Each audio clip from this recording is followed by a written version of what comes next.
ఓం శ్రీ గురుభ్యో నమః. శ్రీ భాగవత కృష్ణదేశికేంద్రుల వారి శుద్ధ నిర్గుణ తత్వకందార్థములు. శిష్యుని లక్షణమును తెలియజేయుచున్నారు.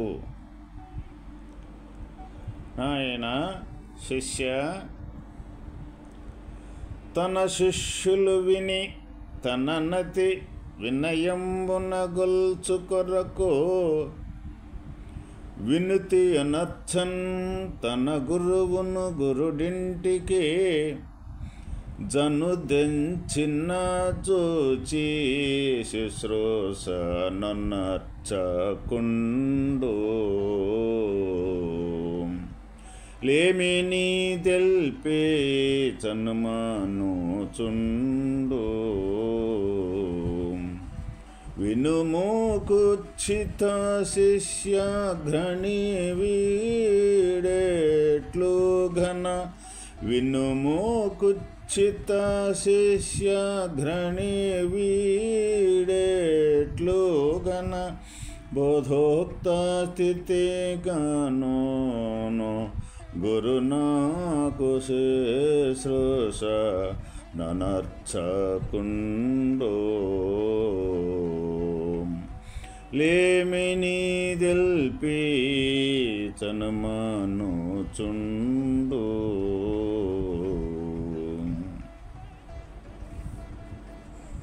ఓ శిష్య,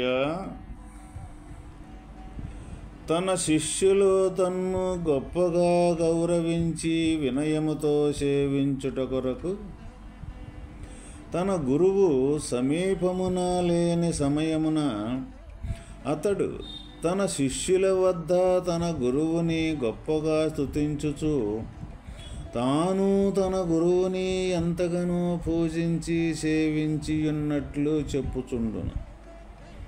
తన గురువు తన్ను చూచుట కొరకు తన ఇంటికి వచ్చినప్పుడు తనకి ఏ శుశ్రూషలు చేయకపోగా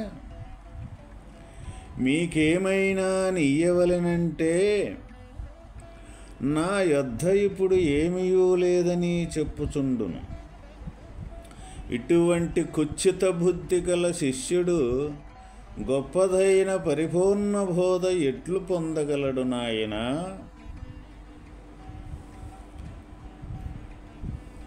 తన శిష్యులు తన్ను గొప్పగా గౌరవించి వినయముతో సేవించుట కొరకు తన గురువు సమీపమున లేని సమయమున అతడు తన శిష్యుల వద్ద తన గురువును గొప్పగా స్తుతించుచు తాను తన గురువుని ఎంతగానో పూజించి సేవించి ఉన్నట్లు చెప్పుచూ ఉండును. తన గురువు తన్ను చూచుట కొరకు తన ఇంటికి వచ్చినప్పుడు మాత్రము తనకు ఏ శుశ్రూషలు చేయకపోగా మీకేమైనా ఇయ్యవలనంటే నా యొద్ద ఇప్పుడు ఏమీ లేదని చెప్పుచుండును. ఇటువంటి కుచ్చిత బుద్ధి గల శిష్యుడు గొప్పదైన పరిపూర్ణ బోధ ఎట్లు పొందగలడు? మనకి ఈ ప్రపంచములో ప్రతి ఒక్కరము కూడా నటన పైకి కనపడేది ఒక రకంగానూ లోన తన మనస్సులో ఒక రకంగానూ నటన చేస్తూ ఉంటారు ఈ లోకములో చాలామంది. అదేవిధంగా ఇక్కడ ఒక గురువు కూడా తన శిష్యులు తన్ను గొప్పగా గౌరవించాలని వినయముతో సేవించుట కొరకు తను తన శిష్యులు చేత గౌరవింపబడాలని తనని వినయముతో సేవించుకోవటం కోసం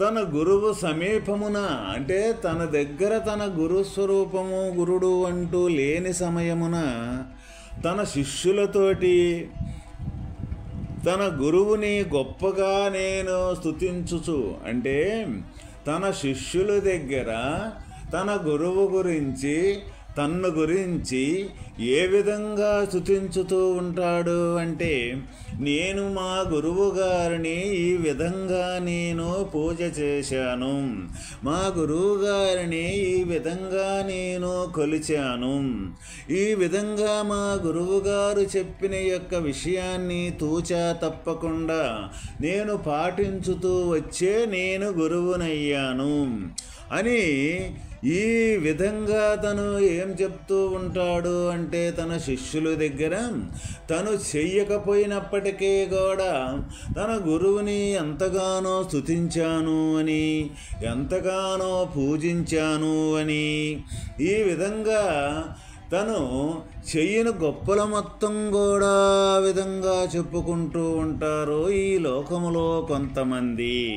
అది ఎందుకోసము అంటే, ఆ విధంగా కానీ చెప్పినట్లయితే తనను కూడా తన శిష్యులు ఆ విధంగా గౌరవించి ఆ విధంగా పూజ చేస్తూ ఉంటారు అని భావముతోటి ఆ విధంగా ఎక్కడ చెప్పుకుంటూ ఉంటారో కొంతమంది. వాస్తవకంగా సత్పదార్థాన్ని దర్శించిన ఏ గురుస్వరూపమైతే ఉన్నదో, ఏ గురుమూర్తి అయితే ఉన్నాడో సద్గురుమూర్తి, ఎటువంటి పరిస్థితుల్లో కూడా తనని ఇంకా వేరే ఎవరో కొలవాలని కానీ, వేరే ఒకరు తనను పూజించాలి అని కానీ, వేరే ఇంకెవరైనా సరే తనను గౌరవించాలి అని కానీ, తన శిష్యులు కానీ పోనే ఇంకా ఎవరైనా సరే ఉన్నప్పటికీ కూడా తన గౌరవాని కోసం కానీ, తనను పూజించుకోవాలి అని కానీ ఇటువంటి భావనలనేది కానీ ఉండినట్లయితే ఎటువంటి పరిస్థితులలో కూడా తను సద్గురు యొక్క స్వరూపాన్ని పొందలేదు అని మనం ఇక్కడ ఘంటాపదముగా మనం చెప్పుకోవచ్చు. ఎందుకు అంటే,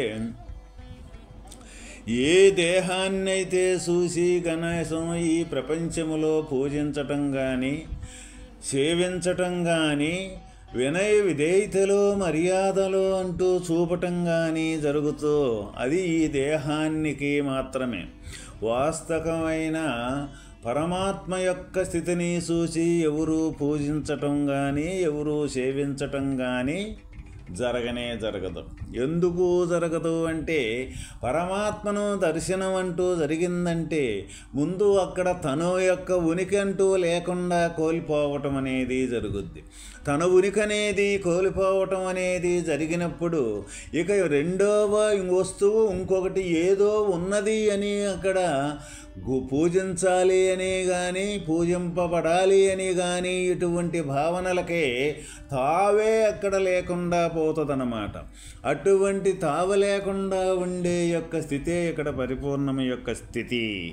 అటువంటి స్థితిని పొందగానే ఇక్కడ గురువులవయ్యి ఆ గురువులుగానే పేరు ప్రఖ్యాతలు సంపాదించుకోవాలని కొంతమంది శిష్యుల్ని చేర్చుకొని ఆ శిష్యులతోటి పూజింపబడాలి, గౌరవింపబడాలి అనే కోరికతోటి ఇటువంటి పనులన్నీ ఎంతమందో లోకములో చూస్తూ ఉంటారు, చేస్తూ ఉంటారు. నాయన శిష్య, అదే మరి తన ఇంటికి తన గురుస్వరూపం కానీ, తన గురుడు కానీ తన ఇంటికి కానీ వచ్చినట్లయితే ఏ విధంగా తను తప్పించుకునేదానికి చూస్తాడు అంటే, తనకి ఏ శుశ్రూషలు అంటూ చెయ్యకపోగా మీకేమైనా ఇయ్యాలి అంటే నా వద్ద ఇప్పుడు ఏమీ లేదు అని చెప్పుతూ ఉంటాడు అన్నమాట.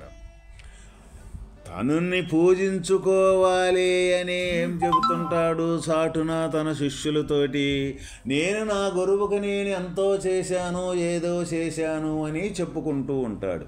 అయితే అదే తన ఇంటికి కానీ వచ్చినప్పుడు తన గురువుని పూజించటం కానీ, లేకపోతే ఏదైనా గౌరవించటం కానీ, లేకపోతే ఏదైనా శుశ్రూషలు చేయటం కానీ, ఏదైనా సరే ఇయ్యాలి అంటే ఇప్పుడు నా వద్ద ఏమీ లేదని తప్పించుకుంటూ ఉంటారన్నమాట ఇటువంటి వాళ్ళు ఈ లోకములో, ఈ ప్రపంచంలో. కాబట్టి ఇటువంటి కుచిత బుద్ధి కలిగిన ఏ శిష్యులైతే ఉన్నారో వీళ్ళు ఏ లోకములో అన్నింటికన్నా అంతకన్నా పెద్దది కానీ అంతకన్నా చిన్నది కానీ అంతకైనా విలువైనది కానీ ఇక వేరేదంటూ లేని యొక్క అచల పరిపూర్ణము యొక్క స్థితిని ఇటువంటి కుచిత భావము కలిగిన మనస్సు కలిగిన వారు ఎవరైనా సరే అటువంటి పరిపూర్ణాన్ని పొందలేరు. పొందకనే గురువులు అని అంటూ ఉంటారు నాయన కొంతమంది శిష్యులు. కాబట్టి ఇక ఈ లోకములో ఏ విధంగా వాస్తవమైన పరిపూర్ణతత్వాన్ని పొందాలి, ఎటువంటి శిష్యుడు పరిపూర్ణతత్వాన్ని పొందేదానికి ముందుకు వస్తాడు అంటే తనకి కనపడేది ఏంటిదంటే గురుస్వరూపమే కనపడుద్ది. తన ఆలోచన చేసేది ఏమిటిదంటే గురువుని గురించే ఆలోచన చేస్తూ ఉంటాడు, గురువు చెప్పిన మార్గాన్ని గురించే ఆలోచన చేస్తూ ఉంటాడు. తను ఇంకా ఏం చేస్తూ ఉంటాడు అంటే ఏదైతే తన గురువు చెప్పింది ఉన్నదో ఆ చెప్పిన దాన్ని వదలకుండా మతిలో దాని దృష్టితోటే దాని ఆధారంతోటే గురువు యొక్క మంత్రముతోటే గురువు యొక్క ప్రబోధంతోటే తన పని మొత్తం జరుగుతూ ఉన్నది అని ఆ తీరుగా మనస వాచ కర్మణ అనేది ఇటువంటి త్రికరణ శుద్ధి ఏదైతే ఉన్నదో ఆ త్రికరణ శుద్ధి అంటూ వదలకుండా తన జీవిత ప్రమాణం అనేది నడుపుకుంటూ పోతూ ఉంటాడు. వాస్తవమైన పరిపూర్ణతత్వాన్ని పొందే సత్శిష్యుడు. లేదు ఆ విధంగా కానీ పోకపోతే ఆ విధంగా త్రికరణ శుద్ధితోటి కానీ నడవకపోతే తప్పనిసరిగా మధ్యలో అవాంతరాలనేది అనేక రకాలుగా ఈ మార్గములో మనకు ఎదురవుతూనే ఉంటాయి అన్నమాట. ఈ అవంతరాలు ఎదురైనప్పుడు ఆ అవంతరాలని దాటుకోవాలి అంటే వాస్తవమైన శిష్యుడి దగ్గర ఉండే యొక్క ఖడ్గం ఏంటిదంటే గురు ప్రబోధం తప్ప రెండవది అంటూ ఉండదు. ఆ గురు ప్రబోధం అనేది ఏదైతే ఉన్నదో ఆ ప్రబోధమే గురు మంత్రముగా తనకి ఒక ఆయుధంగా వచ్చే పని చేస్తూ ఉంటుందన్నమాట. ఎన్ని అవంతరాలు వచ్చినప్పటికీ కూడా ఆ అవంతరాలని మొత్తాన్ని దాటుకుంటూ పోయేదానికి ఎవరికి ఇటువంటి త్రికరణ శుద్ధి కలిగి నడిచే యొక్క శిష్యుడికి. లేకపోతే ఈ అవంతరాలనేది త్రికరణ శుద్ధి లేకుండా ప్రయాణం చేసే ఏ శిష్యుడైతే ఉంటాడో ఈ అవంతరాలకి ఏదో ఒక అవంతరం అనేది తనను మధ్యలో పడగొట్టేసి విద్యలో ముందుకు పోకుండా ముందుకంటూ నడవకుండా చేసి ఈ మధ్యలోనే ఆపటం అనేది ఆగిపోవటం అనేది జరుగుద్ది. ఇట్లా లోకములో ఎంతమందో మనం చూస్తూ ఉంటాం. మధ్యలో ఆగిపోయిన వాళ్ళు కొంత ప్రయాణం చేసి దైవ మార్గంలో మధ్యలో ఆగిపోయిన వాళ్ళు ఏ కోకొల్లలుగానో ఈ లోకములో చాలామంది ఉండారు.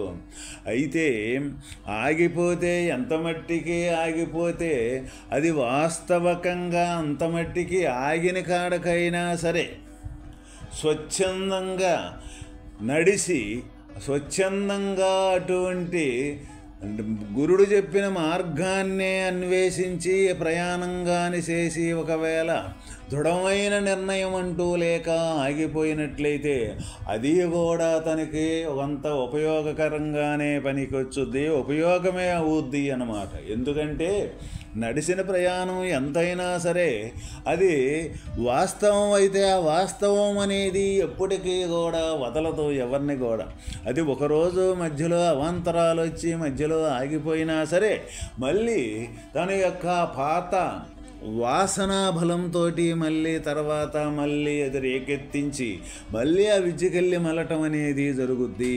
కాబట్టి మనం ఎవరమైనా సరే ఈ భగవంతుని యొక్క మార్గాన ప్రయాణం చేసే ప్రతి ఒక్కరూ కూడా తెలుసుకోవలసిన విషయం ఏంటిది అంటే, ఎంత ప్రయాణం చేసినా సరే, అది కొంచెమైనా సరే, లేకపోతే చివర పరిపూర్ణతత్వం మట్టుకైనా సరే, అది చెయ్యాల్సిన యొక్క పద్ధతి అంటే, స్వచ్ఛంద ఏదైతే వాస్తవమైన ఏ మార్గాన ఏ నడక నడుచుకుంటూ కానీ మనం ప్రయాణం చేస్తే వాస్తవికంగా పరిపూర్ణతత్వాన్ని మనం పొందగలుగుతామో, ఏ మార్గాన్ని మనకి గురుడు చూపించిన మార్గం ఏదైతే ఉన్నదో, గురుడు పరిపూర్ణతత్వాన్ని పొందిన గురుడైతే ఆ గురుడు చూపించే మార్గాన్ని మనం ఎలాంటి తూచా తప్పకుండా ప్రయాణం కానీ ఈ మనసావాచ కర్మననేది త్రికరణ శుద్ధితోటి మనం అటువంటి ఆచరణ అంటూ ఆచరించి ముందుకు కానీ సాగగలిగితే తప్పనిసరిగా దైవతత్వాన్ని పొందగలుగుతాము.